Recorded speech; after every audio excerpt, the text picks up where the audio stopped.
ministers, colleagues. It's a privilege to have a chance to join you for this event. This is an historic occasion.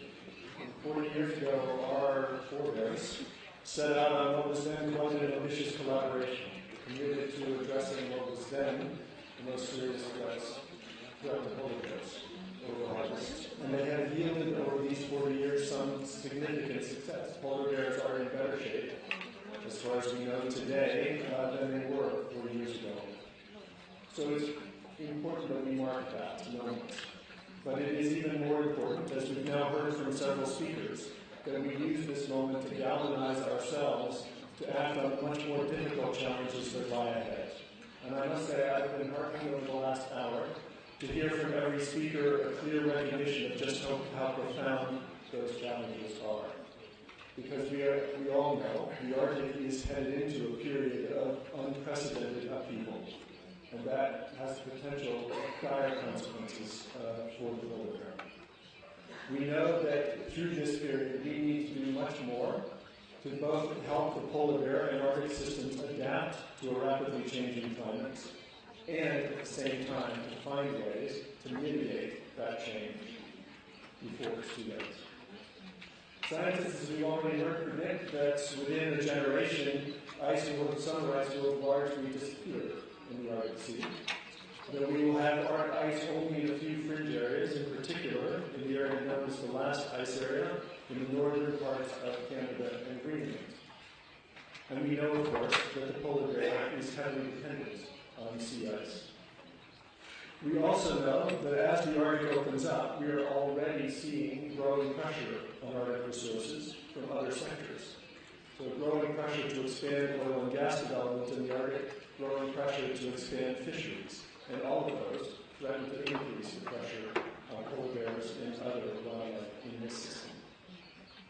So it's crucial that in this next 40 years, we are determinedly focused on building resilience of the polar bear populations and of the Arctic ecosystem to these changes. That we are focused on the task of adaptation.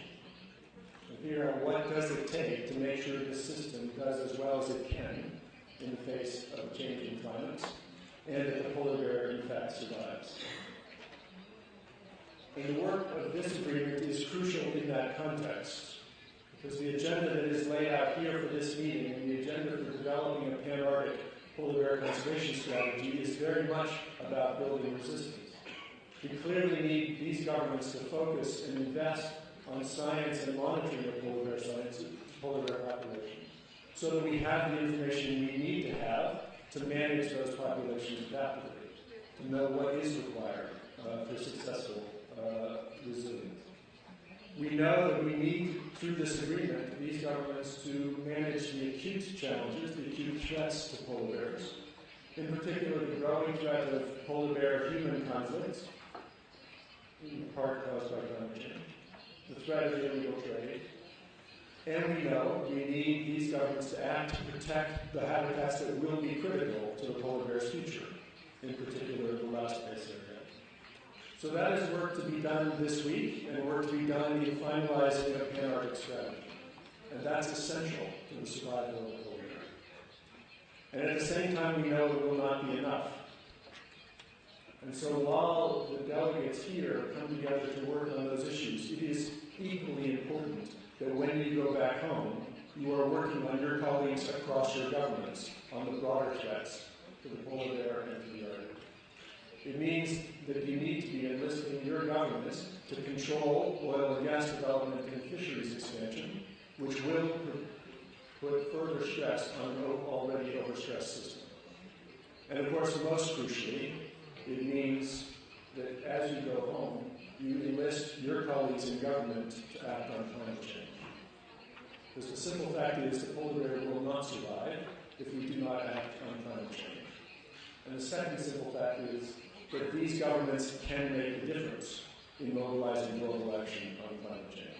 And if the 5 governments represented on this panel were to commit themselves to a strong global agreement in 2015, that agreement could happen. WWF has been working in the Arctic for more than 2 decades. We've been working on climate change for all of that period as well. We're here to support the countries gathered here in building a strong agreement for action on polar bear going forward. We hope that that is an agreement which will commit these governments to working in close collaboration with indigenous peoples, with local communities, with business, with civil society, because it's only that kind of collaboration that will make polar bear conservation possible. And we hope we can also work together in the climate negotiations to forge an international agreement that will save the species and save all of us. Thank you.